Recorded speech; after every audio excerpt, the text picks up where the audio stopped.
All right.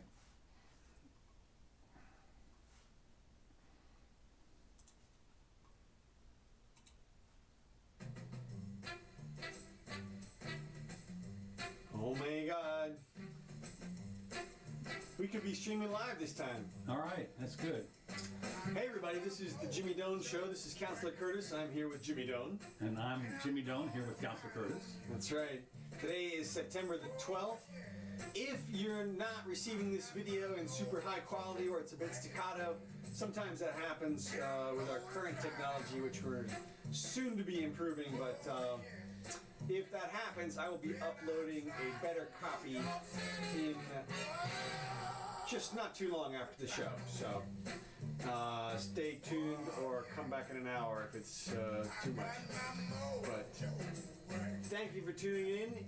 Anyway. Oh, here we go. Hey. So what's happening? Well, I have brought something here for the troops. You see this? This is... Oh my God, terrorists. This is a newspaper from exactly 17 years ago. This is the 12th of September, the day after the attacks. Okay. And here's the headline on the Wall Street Journal. And interestingly, this was when it was $1 for the paper. But it's interesting that they tell about all the horrors and the nation in mourning and so forth. But this was the first information that anybody got as soon after it happened. So right. Well, I watched the Howard Stern broadcast from that day. Yeah. Yesterday. Oh, okay. It was pretty good. Yeah. It was pretty good. Well, of course, the conspiracy theorists have just come out of the woodwork. Well, it was interesting. I watched a few of those videos as well, just for fun. Yeah. And I'm not a conspiracy theorist. I don't believe for a second that anybody in our government would have orchestrated that kind of attack on New York. No way. Because it'd be instant death and treason. Your name would be Benedict Arnold would be etched out, and your name would be written in there forever. Compared to you, Benedict Arnold would have been a hero. Hero, absolute hero. They would revive his. He was a hero before he was a traitor. I know. They would revive all that, forgive him entirely, and your name would take the place. So there's no way. But it was interesting, and you can see how they could draw some of their conclusions. For example, the Howard Stern broadcast talked about secondary explosions in the building as they were happening. And the eyewitnesses on the ground were recounting that same thing, which did not comport with, I guess, the conspiracy theorist concept of only an airplane can cause an explosion theory or something.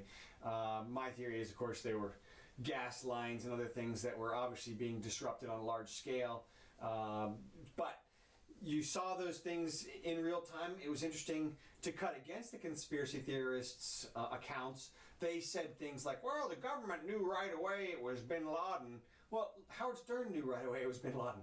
His callers called in and were like, it's a bunch of towel tops, right? Let's go bomb them right now. You know, I mean, that was the call, like the first caller was, and so everybody knew apparently what was happening. So anyway, that's... Well, it's also interesting. They always talk about that nobody ever saw an airplane go into the Pentagon, and then the United Airlines went out in Pennsylvania, somehow disintegrated. And it's of course, true. The question I have is, what happened to those passengers? I mean, right. There's hundreds of passengers that, the husbands or wives came home and, well, he died. He was on that flight and he died. Well, and why are you telling me there was no plane? Well, I'm with you. To me, that's the most suspicious thing is when you see the debris. It doesn't look like there's a plane at all at either location, right. Either the Pentagon or the Pennsylvania field. Yeah, how could this happen? It disintegrated. Right. Well, you can say disintegrate all you want, but bodies are pretty durable. Not only are there bodies, but how about all the luggage? Right. I mean, there's all kinds of luggage made to be durable. Made to be durable. That's number one. And there was no.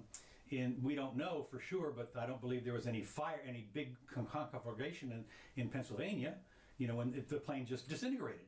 And they went out there, I don't know if you can go out there and look around and see if you can find pieces, but I mean, their body parts should be, and luggage parts. And when you see Lockerbie, for instance, Lockerbie blew up, right? Okay, crashed down. They put the whole thing back together again. Well, that's true. You know, I was going to use Lockerbie as an example because it surely didn't look like a plane when it was on the ground, but they did put it back together again. Exactly, that's what I'm saying. And that thing was blowed up in the air at X numbers of thousands of feet, and it was reconstructed. They've reconstructed all those crashes. I mean, the fire burning out and everything, and you know, everybody dies and so forth and so on. But and it comes down straight down from 30,000 feet, and they put it back together again. So don't tell me. I don't know if they do it every time like that. They try to do it. Let me put it this way: they salvage enough pieces for the NTSB to make a thing. I mean, here's what I'll say. I will speculate that there's enough kinetic energy and potential energy in the falling, exploding plane for the whole thing to disintegrate without any recognizable parts. No chance. No chance. No chance. There's way too many things in there that even if you drop them down from that, I mean, I understand the aluminum hull. But you know, the seats and the metal, there's some serious metal parts in there. I mean, there's just too, and what was in somebody's luggage? I mean, think about the stuff that people ship in their luggage. There's, you know, a ton of luggage literally in the plane and I don't know, that stuff just doesn't disintegrate. I don't know. I went back and looked at some plane wrecks and pictures of plane wrecks just randomly all over the place. And it looks the same. They all look the same. And so, I mean, why? They literally look the same. You can go Google, you know, plane wrecks from the 1970s and such. And so, why would they look the same if that? What do you mean the same? I mean, they look like there's no plane there. Really? Yeah, there's plenty of images of crashed planes. Okay, I'm gonna have to go back and do that because I've seen all the images where they show up and the plane is virtually crashed, and yet. You know, the firemen are out there putting out the fires. I mean, there's everyone from the whole full range from just the tail breaks off and to confetti. Okay, well, I would go back and check that confetti business. I think there's too many things in the plane that would survive. I mean, unless it comes down literally from outer space, and burns up in the atmosphere. Well, right. Well, then we know obviously. And they even found some of those parts. Excuse me. They found parts from the one that from the space shuttle over Texas. They went out and found parts that survived. Many. No, but still. Yeah, but you only have to find one. Yeah. Well, I mean, there were parts. I know there were plenty of parts. I mean, look, if you can reconstruct a dinosaur from something 23 million years, 72 million years ago. We only get the ones that were like frozen in the Pompeii. No, I know. I'm kidding you. I'm kidding on that. Okay, well, but yeah, it is interesting. It's certainly, I will not say conclusively that those other two things were not planes. It seems kind of interesting that only those two planes. I mean, but generally speaking, when planes crash, you know, maybe like you say, confetti. Okay, maybe 1 in 100 plane crashes. Right. So here were two of them that simultaneously disintegrated. Well, I don't know about those numbers, but here's what I will say that I thought was very interesting was that not a single person in 2001 had a single security camera or any type of camera focused on the Pentagon or anywhere around the Pentagon during the crash. Right. No video of that crash. And I mean, maybe I'm living in 2018 now and I'm thinking there's cameras everywhere and they weren't back then. But I think there's some videos available that right after the crash. Right, and they have like the exact moment of the explosion or something, but you don't see the planes. What I'm getting at again. Yeah, well, so what I'm saying is, what's interesting about this in a way, and of course they talk about Building 7 or Building 9 or whatever it was. Well, that's the secondary explosion stuff. Whatever, but the other thing is that as far as the Pentagon is, I mean, first of all, you'd have to have that whole area would have to be, somebody would have to come in there with enough C4, with a truckload of C4 or whatever it is. Well, they did, like they did in Oklahoma City. Blew that whole building up with one truckload full of fertilizer. That's true. Truckload. And they got it right where the financial office was. That you know, that's their big issue. Well, but then the other thing is that as far as they're talking about the secondary explosion. So somebody would have had to go into the 98th story, whatever it is, Twin Towers, and plant big chunks of dynamite or whatever it is on a sequential timer of some kind. You know, whenever you see the demolition things, it goes in a thing with. There would have been no reason to wait 20 minutes to set off the secondary explosion. No. I mean, right. And the question is, how would you know that those guys were coming over there to fly into those things? Wait, what? How would you know the plane, the arrival time of the plane that had been hijacked by the Arabs? To know to sit there with your phone, Well, you could and, have and when they come over, you say, okay, but how would you know? They had cell phones in 2001. I know, but that would mean that there would have to be some conspirators, obviously, on the ground. Well, right. I mean, But I'm saying that you would have, in order for in order to have a sequential explosion, like when they do a, when they, Right. there has to be explosions all over the place. yeah, and I agree. It didn't look like that to me. It certainly didn't look like the ones that are all over the internet when you see the controlled implosion, because, as you suggest, you see a series of timed explosions in like a cascading order. Cascading, right. It is absolutely designed to create the maximum downward motion so that everything crushes everything else, Right. and the whole thing implodes as Right. opposed to falls over or something. So, okay, and this clearly did not have that. It was like 2 explosions versus 1, or you know what I mean? Like there was no sequence or anything like that. There was a secondary explosion or a bunch of more smoke. I noticed when you see the Channel 2 news, a bunch of more smoke starts to come out of the top of the towers right before the top collapses. But you could easily imagine that as the floors cleared out with fire, the oxygen rushes in there and it creates a secondary wave of fire and everything, and that's the real heat and all. Well, the other thing is that the conspiracy type people, and almost everybody, even the non-conspiracy people, they've never had to investigate anything like this before. An airplane crashing into a 90-story building is not something that you could say, oh, it's just like the last one. No, I don't think there weren't any. No, but they have done tests, and they were running. That's another one of the things they pointed out, that the Pentagon had run tests on what would happen if a plane did hit a building. And this was on a 2001 computer, an Apple III. Right. So I don't know. You look, GIGO, garbage in, garbage out. They run a Right. test all day long. They put in all the formulas they want. Still, you don't know. Now, one thing I will say that would lend itself towards the concept of setting off a secondary explosion, which is consistent with Arabic terrorism, is that they have a tendency of setting off one explosion and then waiting for the first responders. I know. And so, theoretically, I mean, you can't throw that out because it was waited 20 minutes later before the secondary explosion went off. And building 9 or 7 or whatever it was. Look, when you see those 2 buildings come down, you realize the amount of steel and stuff that must be flying out of there. It would have destroyed everything at ground level just for blocks around. And I would imagine it would undercut large buildings. Who knows? Again, this is, you don't model this with a computer. I'm sorry, there are too many variables. This is chaos theory. This is chaos, right. So now, and the other thing was interesting was, one of the people that was first on the scene? Trump. And Trump was first on the scene, and he paid for people to start to help and clean up.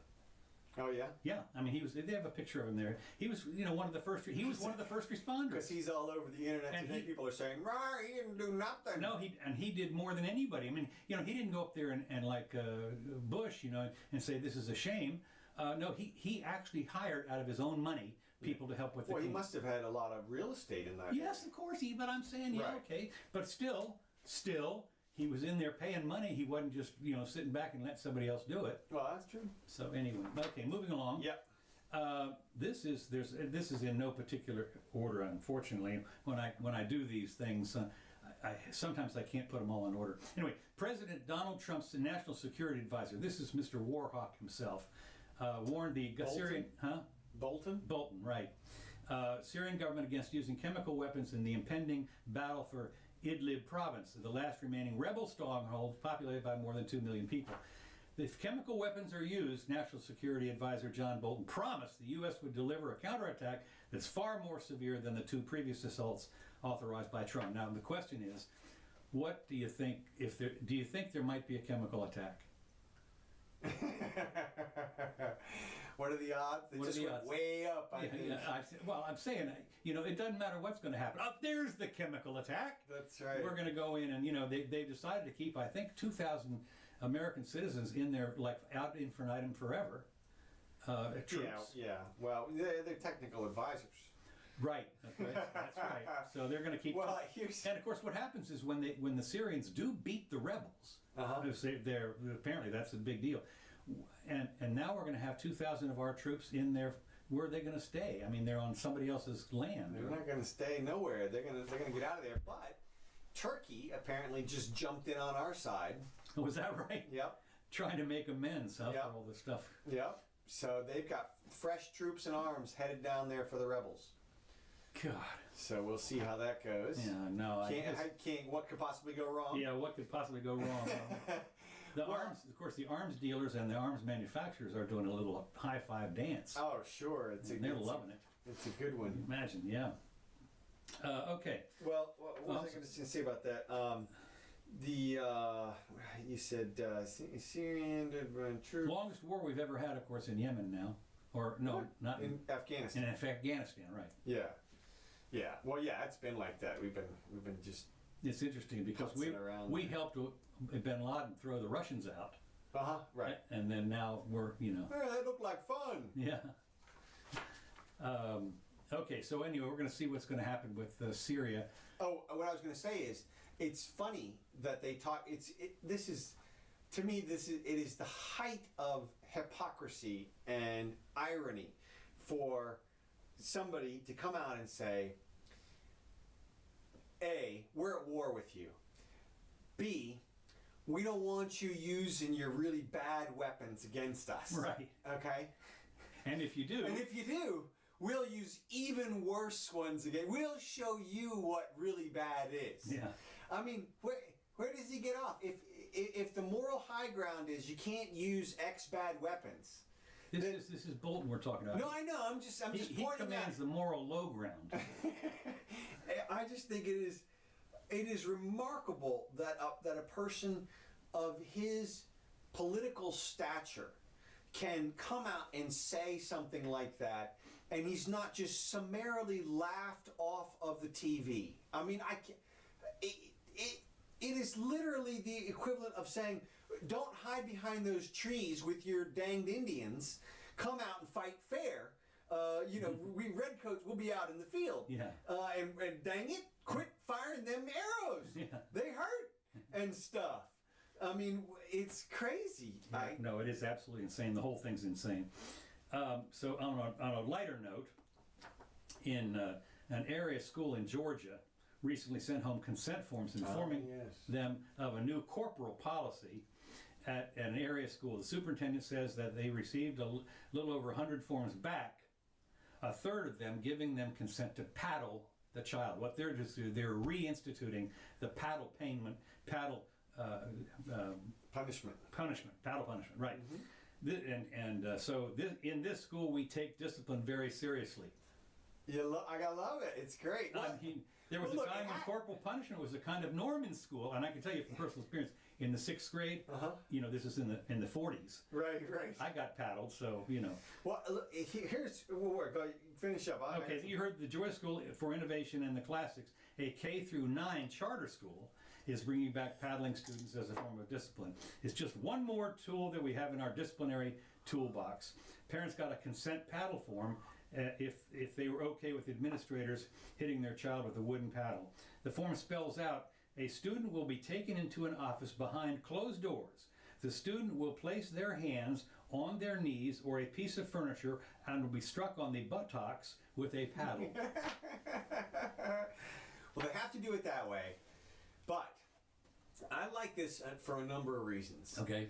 Not that I'm in favor of corporal punishment or anything. Are you kidding? What? You can't do that. That's child abuse. If the parents did it, they'd be arrested. No. Well. See, this is what I'm getting at. Is okay.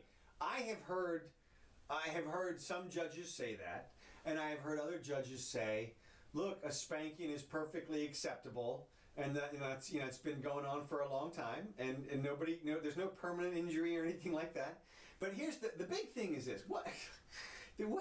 The big thing is this. The big thing is there is a theory of parental, what is it called? Imparentis. In loco parentis. In loco parentis, okay? And this is what a child needs to understand, that when you're dropping a child off at some other adult's place, whether it's another friend's family or school or whatever, the child needs to know that all the authority that the parent had and whatever discipline the parent could theoretically inflict upon the child, the new supervisor has that authority to do that as well. Well, it's interesting because they did send home the forms. Right. And the parents, 100 parents signed off, said, yeah, go ahead and beat him up. That's it. Well, and if I were Child Protective Services, I'd be getting those forms and going over to the parent's house. Well, and they might be in this day and age. Yeah, that's what I'm saying. In this day and age, exactly right. Well, who knows? They should, to me, they should be going over to the parents who didn't sign. Well, I don't know about that. But the point, one of the points here is that the in loco parentis is not absolute. Oh no! It is just one layer. It prevents the kid from getting that attitude like, you're not my parent, I can do whatever I want here type of thing. Right. Like I've seen kids, my first job as a public defender was defending kids, and you could see a change in their behavior when their parents showed up a lot of times. Right. And if they had been able to maintain that behavior with the separation, they would be a more behaved child and might not have ended up in the courtroom there with me. Mm-hmm. And you can see that like there are some parents, and I think the most effective ones were the ones that would show up and just tell the teachers, look, don't worry about this, I got this. And the child is more concerned about what the parent is going to do, right? Than the teacher or the school. Or whatever. Well, children, of course, one of the things that's interesting, they know how they can like a chameleon can change their attitude in different environments. Oh, sure. I mean, for instance, when they go visit their grandparents, they can be little angels. Sure. But then their parents, they give them lip and everything like that. And I mean, and so like in the school and in the church, they operate differently. I mean, they are like chameleons. Yeah. And everybody does that. It's part of acting. One of the things I teach you in acting is there's a certain role that you're playing wherever you are, whoever you're with right then. Right. You have this sort of a game, a sub game going on. Well, think about it when you're just out with your peers, for instance. Mm-hmm. Either you could be an alpha kid or not an alpha kid. It changes all the time. It changes totally, right? We notice when we go to, for example, lunch with judges. Yeah. Yeah. When you go back to the courtroom, they're different somehow. Yeah. Okay. Yeah. Oh my God. So anyway, I thought that was kind of interesting that paddling is coming back, at least in Georgia. Well, and these are charter schools. Charter school, right? So these are schools. And they did, as I say, I will say that they sent home the consent form. So. That's it. All right. Okay. Now here we talked about a little bit about this next item last week, or the time before, in the last. Nearly 20% of marijuana products in California have failed tests for potency and purity since the state started requiring the checks on July 1st. A failure rate some in the industry say has more to do with unrealistic standards and technical glitches than protecting consumer safety. And the testing is especially tough on cannabis-infused cookies, candies, and tinctures. About 1/3 have been blocked from store shelves. Yeah. Well, of course, this is one of the things that government is really good at, is as long as you set up, I mean, they have an incentive to ban the stuff. Yeah. And this is like protecting people from butterflies. Yeah. I mean, nobody has ever been killed by a butterfly. Yeah. You don't need giant nets over all the cities and an eradication of every butterfly-loving flower. I mean, it's just. Well, I mean, it's not only that. This is the fact is that people been, as we say, nobody's ever died. Right. From marijuana, and it's been around for, I mean, millions of people have smoked it for decades, if not centuries. Nobody's dead. This is a money grab. Of course it is. What happened was they realized, they saw what was happening here in this state, where we have these 7 monopolies here. Right. And I'm sure those guys are making money hand over fist. Well, they're going to be, yeah. And they were like, wow. And of course, the state's going to clean up too.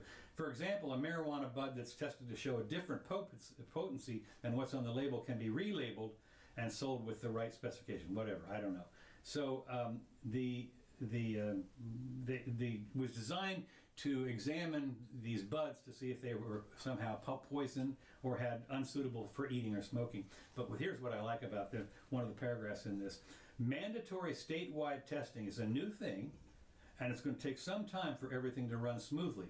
But on the whole, we're pleased with how things are progressing, Bureau of Cannabis Control spokesman Alex Traverso said. So they've got a Bureau of Cannabis Control. I mean, I wonder what he gets paid.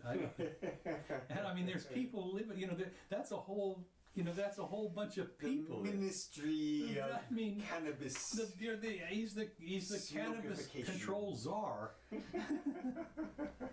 I just think it's hysterical that they had to, that this is what's coming. And of course they have to justify their existence, obviously, by saying that out of nearly 11,000 samples were tested, almost 2,000 failed. Well, who was testing, what constitutes a failure, Well, this just goes back to, it's not even that. It's when the tests are designed to weed out a bunch of the industry, then that's what's going to happen. Yeah. So this is regulation picking winners. This is crony capitalism. Yeah. This is. Well, I don't like the phrase crony capitalism. No? It's cronyism. Right, yeah, well, cronyism, yeah, It has exactly. nothing to do with capitalism. No, it doesn't. It's the antithesis Right, of capitalism. so it's cronyism, pure and simple. Yeah, I'm with you there. Okay. Okay, next item. Nike is sprinting past its critics. Woo! Shares of the athletic apparel of footwear maker on Monday gained back all of the $3.3 billion lost in the immediate wake of the controversial Colin Kaepernick. And they tried it as high as 82.44, whatever it is. Nike sales skyrocketed 31%, but it turns out that was in the online, nothing to do with the walk-in stores.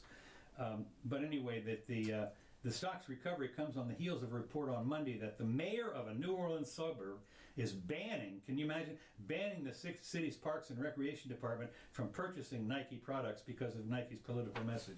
So they've just, I mean, how did they get to do that? I guess they, Must have plenary power over the purchasing or something. Yeah.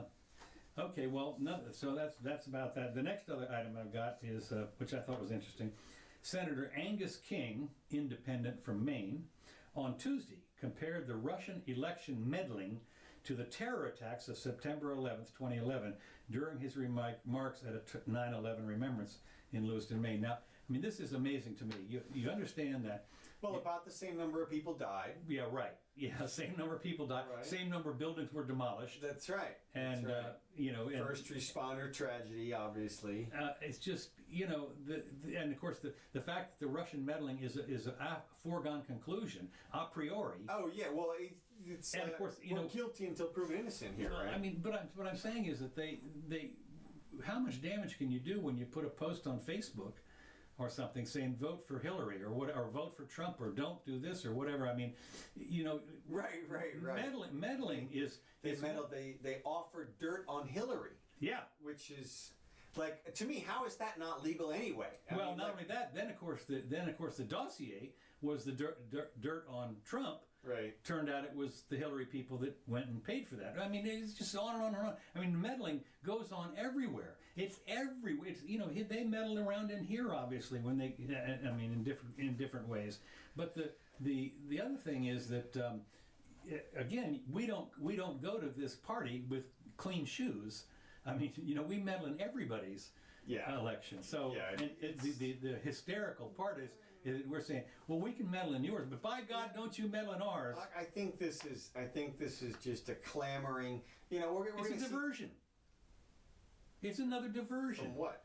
From what's really going on here with the $21 trillion in debt and the Federal Reserve business and the wars. Well, I don't think the Democrats are aiding and abetting with the Republicans to create a negative image of Trump to distract from their overall spending and wars and such. I mean, that's not what you're saying? Yeah, no, anything's a diversion from what's really important to people.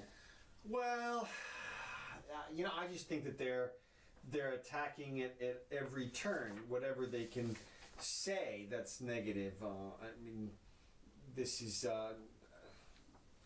they're just guns a-blazing, that's all. Well, again, a lot of the stuff that, of course, in a 24-hour news cycle, Right. everything is news, okay? Right, And a you lot gotta of the see- stuff, I look at this stuff, and a lot of stuff would never be reported. No.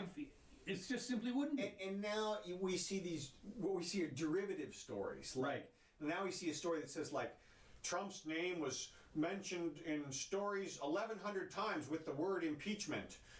Clearly, that's an indication that the people want impeachment. It's Yeah. like, no. That means that the people who wrote stories with those two words in it got published. you know? Well, what's also interesting and what you see is how many of these stories are suppositions.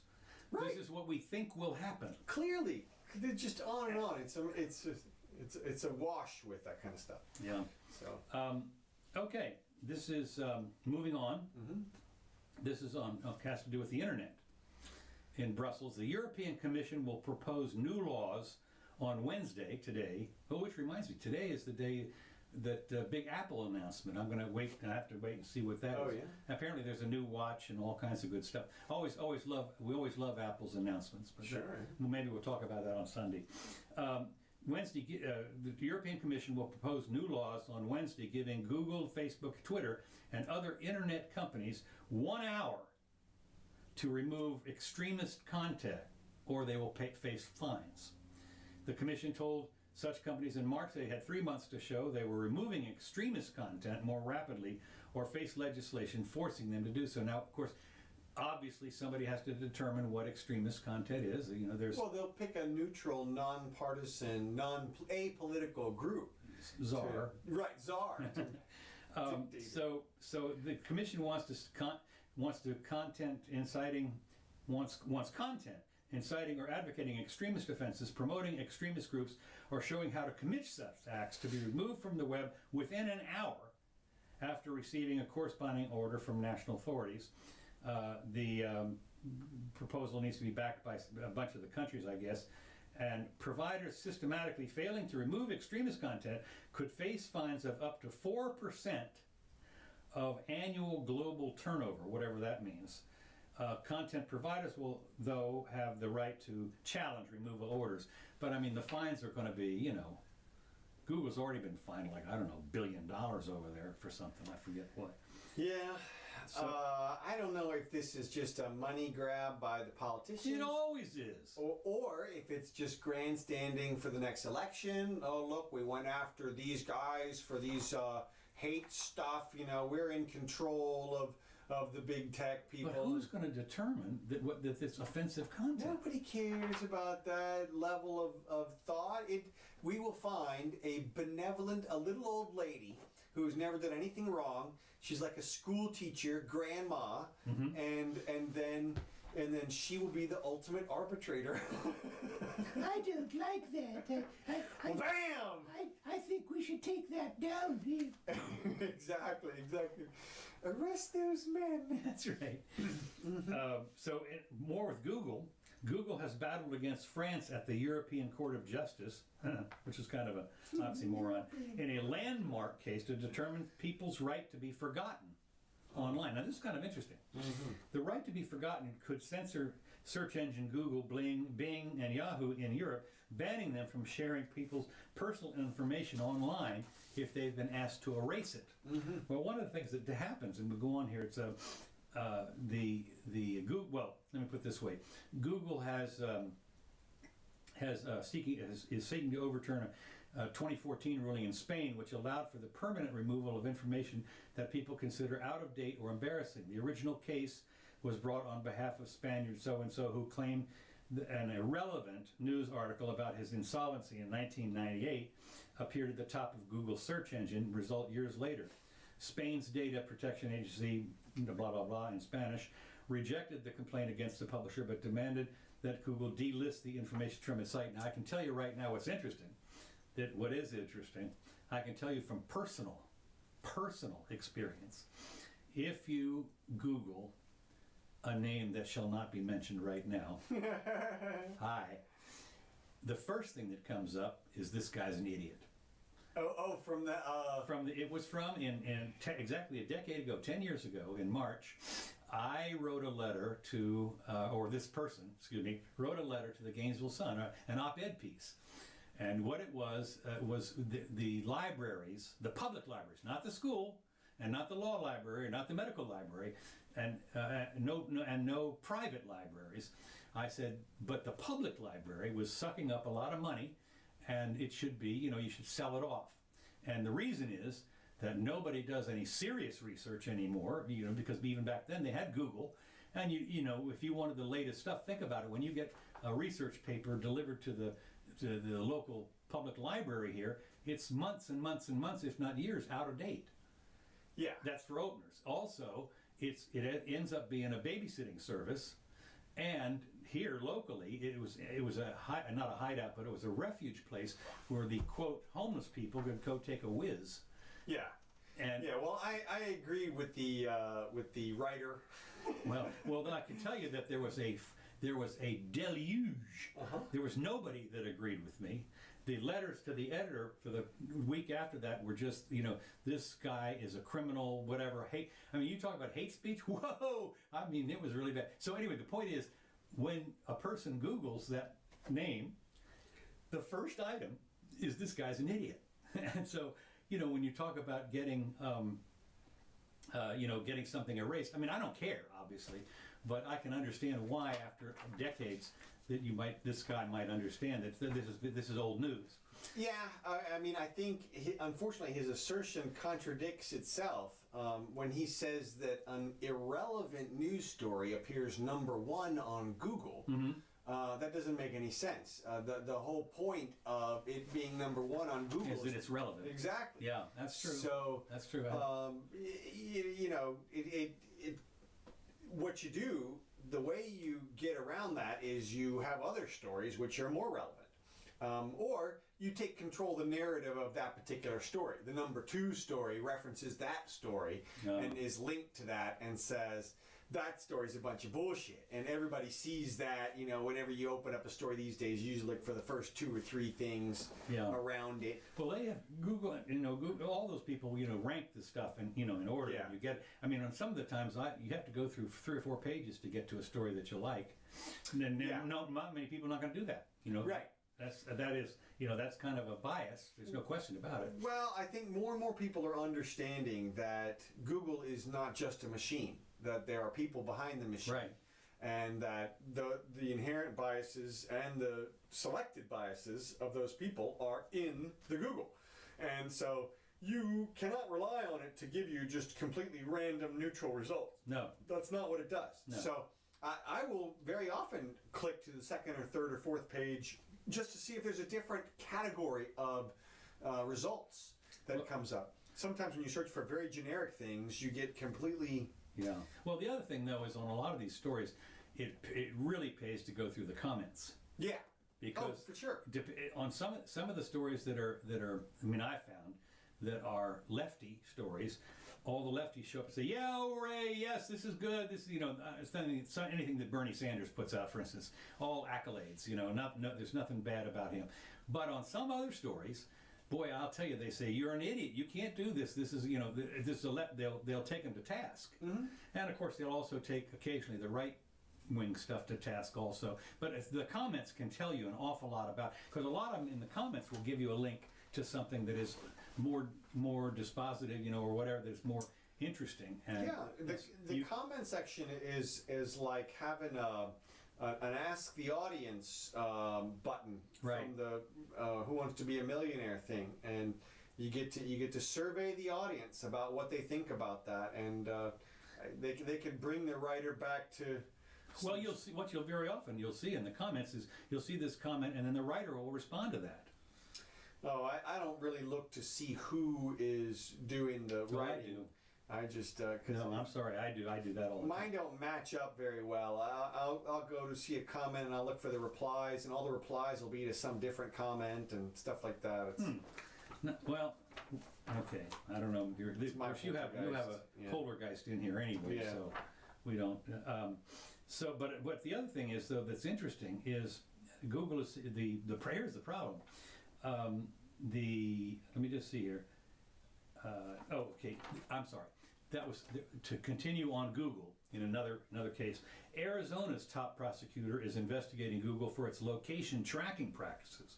the Washington Post reports. The investigation follows the revelation that Google continues to store users' location data even if they have turned off location history.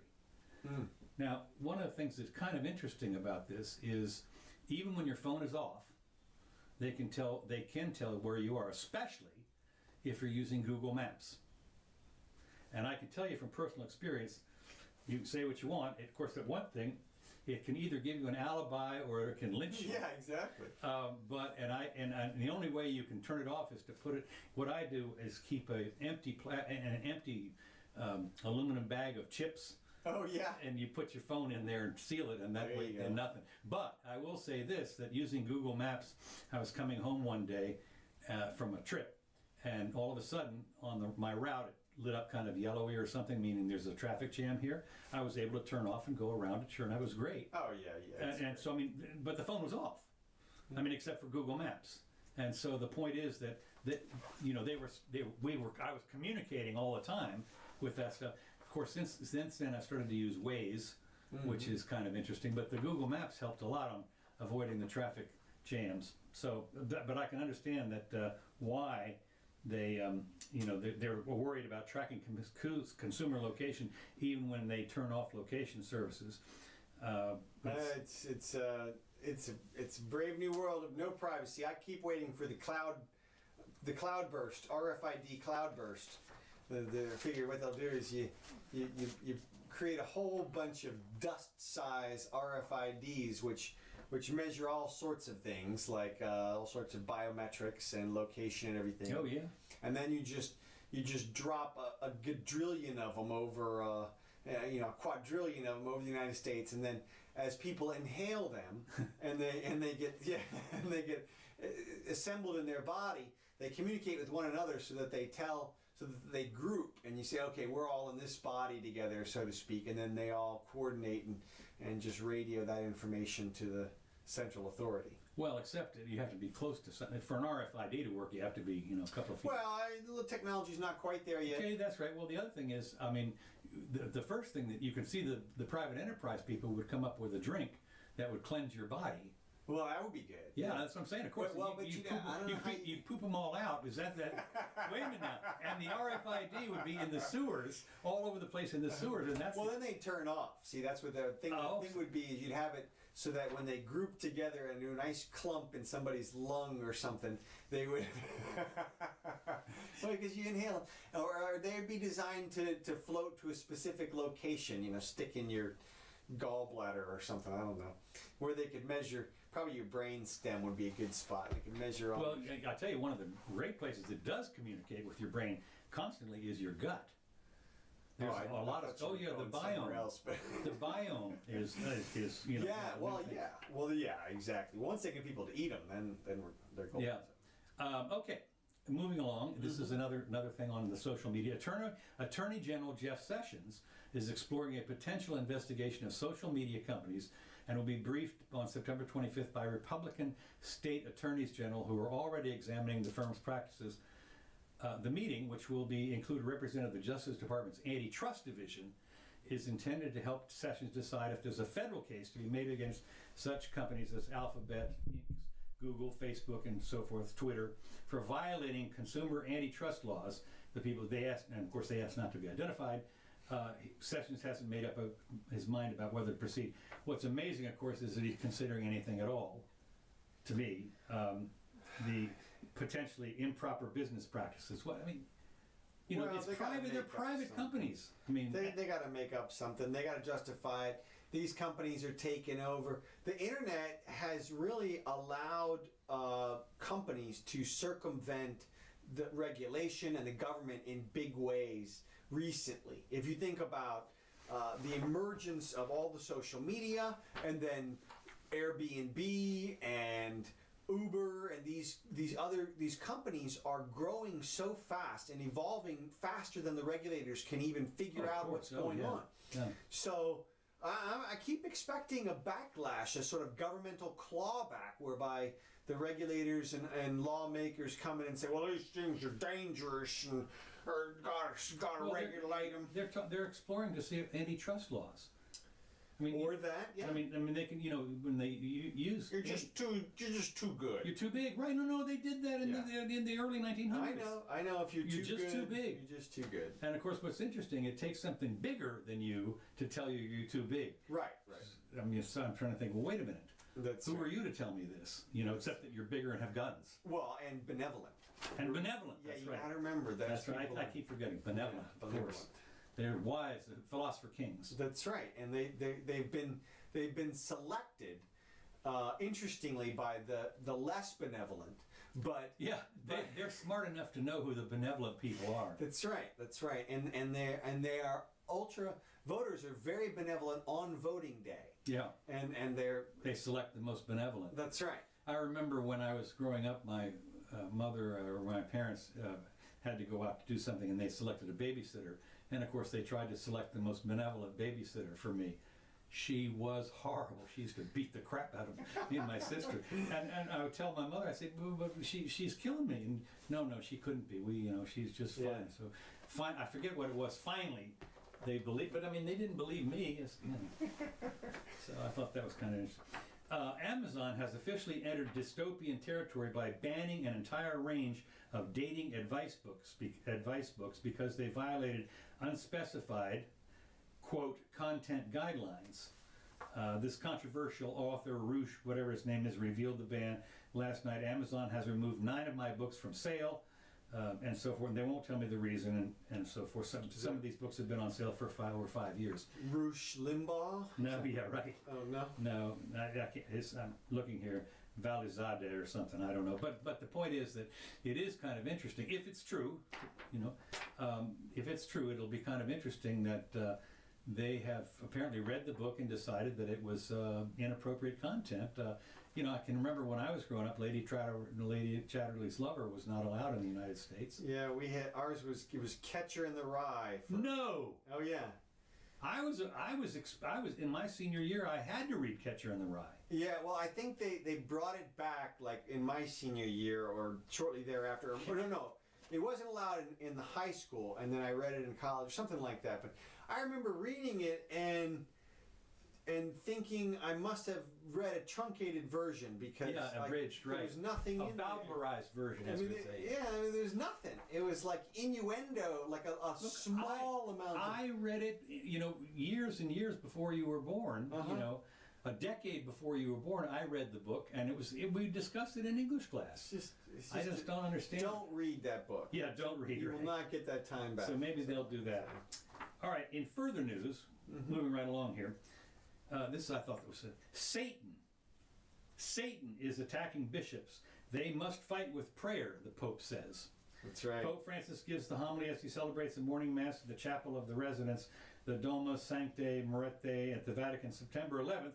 The Pope said the devil seeks to reveal sins in order to scandalize the people of God. Vatican City bishops must remember, particularly when under attack. I tell you, we should have known. Yeah. That their role is to be humble in knowing God chose them and remain close to the people, Pope Francis said in his morning homily. In fact, the bishop does not seek refuge from the powerful, the elite. No, it will be the elite who criticize the bishop, while the people show love towards their bishop and confirm him in his vocation. In these times, Pope Francis said, it seems like the devil, quote, the great accuser, has been let loose and he's got it in for the bishops. True, we are all sinners, we bishops, unquote, close quote. The great accuser, quote, seeks to reveal sins which people can see in order to scandalize the people, unquote, of God, he said, and so forth and so on. The great accuser. That's right. Satan.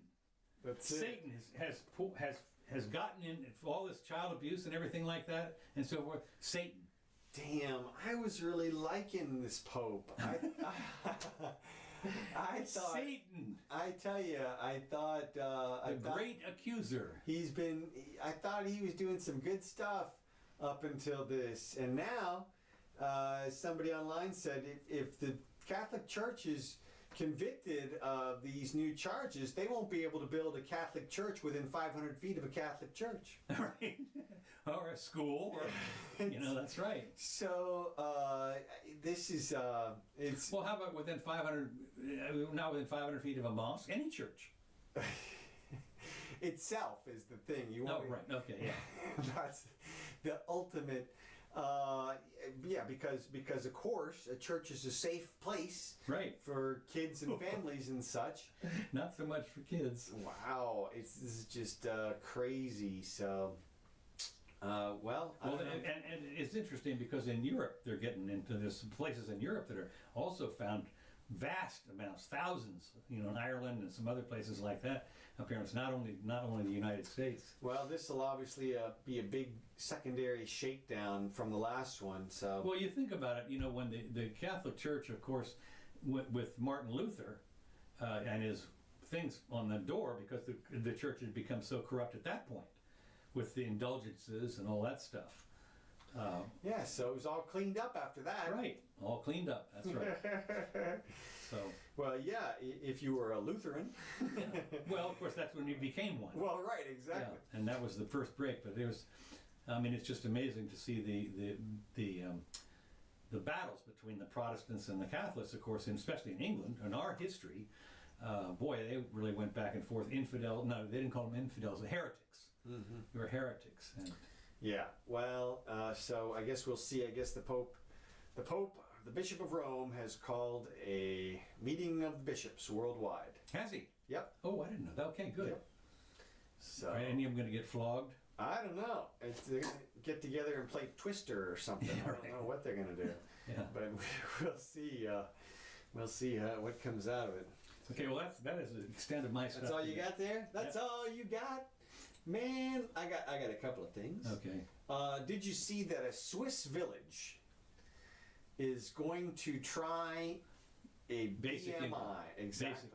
Basic income. But it's not what you would think normally. No, it's privately. It's supposed to be privately funded. They're going to solicit, I guess, contributors Right. to try to support this town. Mm-hmm. So And I think it's about 2,000 or 2,500. little tiny thing. Mr. Swiss, Mutola. not marks, Swiss francs. Uh-huh. Well, it's also interesting, along that same line, our hero of Chicago, Rahm Emanuel, Oh, it's like Obama? he has also, they are promoting a basic income for the people in Chicago. Yeah, no, I mean, it's not that they're already totally broke, but I mean, Right, well, and that's government funded. That's Right. pure social. no, that's what I'm saying. Right. This basic income, it's interesting that the Swiss, Right. of course, are thinking that it should be private. Right. Fine, okay, good, sink or swim. Yeah. But in Chicago, as far as they're concerned, well, if the Swiss can do basic income, we can too. Right, except they forget about the guns. Yeah, that's right. The guns that are involved. All right, and then the last thing I had was the Serena Williams cartoon. Oh my I God, had to bring that up. the cartoon. Yeah. Okay. Did you see the cartoon? No, I heard about it. Okay, so it's a regular cartoon. It's a caricature, as cartoonists are wont to do. But the race apologists Oh my God. have taken to the streets, and they are saying that this is racist and sexist Right. because it makes fun of a black girl. Oh, and I love the people who are really upset are the ones that are really upset that he drew the other girl with more blonde hair than she actually has. I see. The other girl has streaks of blonde hair. White power. Well, yeah, exactly. You White didn't power. do it right though. You gotta straighten out. Okay, you're right. What kind of white power guy are you? Anyway? I'm not You're gonna get your card demerited I or know something. that. We're taking that. That's not white power. Okay. That's whatever. red power or That's something. But yeah, so I thought it was just I thought it was hilarious that the real racists over here do not understand why the Australians don't understand their racism. You Yeah. know? And when I say the racists over here, I mean the people who see race in everything. Right. To me, if you look at this cartoon, like J.K. Rowling, okay, she's a great author, whatever, but she looks at this cartoon and she sees Little Black Sambo. Right. From my perspective, she's a racist. She's the one that's putting this into the context of some sort of racist situation. She says this demeans the champion and belittles her and Yeah, makes her she nothing. only got a couple $1 million for Right. playing, even though she was lost and was going to lose. Well, look, here's the thing. She's still the champ. Okay, Right. today, you know what she is? The champ. Yeah. Okay, she's There is nothing. This cartoon does not diminish Serena. This does not make her into some trope or some. This does not Well, you should destroy her the way that JK thinks it does. It's not only that. What's interesting to me is the Women's Tennis Association has come out in complete full-throated support of her. Oh, sure. Of because course, of course they have. Yeah, of course they have. Right, and that's their job. Right. So it wouldn't matter. It doesn't matter anything. And of course, some other people have come out against this Portuguese lineman guy. Apparently, and she's talking about the big disparity because and there were some male tennis champion. They used to talk about Bad Boy McEnroe and stuff like that because he was famous for, I think it was McEnroe. Yeah. Famous for cursing and everything, and Oh, yeah. they didn't lose any games for that. So she was sort of right, and then there was a double standard and so forth. But Maybe, except that her coach admitted to doing totally right. what He it admitted. was that the umpire had Well, called and of her course for. somebody else came out and said they all do it. I know. Every time That it's coach, done. yeah, the coach said that, and, Yeah. and he said she wasn't even looking at me either. So okay, I wasn't there, and I didn't see what happened. And from my perspective, Serena's an awesome tennis player, the champion, whatever. No question. My whole comment is just about the cartoon. You're right. No, I just understand. it's just about the concept. This Australian guy makes this cartoon, and a bunch of people in America lose their mind because they infer Right. that he's trying to put down an entire race of people. Yeah. Who, and really, he's just going after this one moment Yeah. in this tennis player's career, and so I just think it's funny that they're getting called Well, out. one of the things that also interesting about this match is they said there were 2 black people. Right, yeah. But she's white. Well, I actually, mean, I know she's half Haitian Uh, and Japanese. is it half Haitian? Yeah, I thought it was No, half Asian. Yeah, which is half Japanese. She was born in Japan. Yeah, she looks Japanese, but dark-skinned Japanese. You're right. But she dyes her hair blonde. Right. So, there are people who are saying, well, she looks shorter than Serena. She's off in the distance. Yeah. It's called upstaging. That's what you shrink the. It's foreshortening. Well, she beat her once before. Oh, is that right? Yeah, down in Miami, a Miami Open or Okay. some kind of making. She had beat Serena once before. Okay. But then she comes out and she says she's my hero, blah blah blah. And at the end, Serena comes over and yes, you did a great job, blah blah blah. It's a great tennis match, a great tennis situation. It's just a crazy uproar that these people make over this cartoon. Sexist and racist. Yeah, and yeah, I mean, and you say, play those cards, man. Yeah, what I mean, what's interesting about it is, I think I could take a little bit of abuse for a couple of $1 million, or something. Oh yeah. Well, that's the. And yeah. then they fined her $17,000, which I mean has got to be pocket change for her. Oh, absolutely. Oh, absolutely. Here's this ring right here. Yeah, We'll take right. care of that. I mean, there's not. There is nothing. Yeah. To say that she is somehow oppressed. Yeah. Oh yeah. I mean, when I look at people like even of course that was the other thing with Kaepernick, what's his face. I mean. The guy's a multi-millionaire, Yeah, for yeah. God's sakes. And Right. of course, now that Nike shoe sales have taken off, even with his ad. Hey, man. Like I said, go for it. Yeah. Or that's just do it. great. Just do it, right. Okay. All right. Well, thanks I'm for done. tuning in. Yeah. Me too. We'll give you some updates on Sunday. Remember Yeah. now, it's 4 o'clock on Wednesdays and Sundays. Yeah. So stop back by at those times. I do see we dropped a few frames here, so I'll be uploading a new show Or right away. this show. Well, yeah, this show. So, thanks for tuning in. See you soon.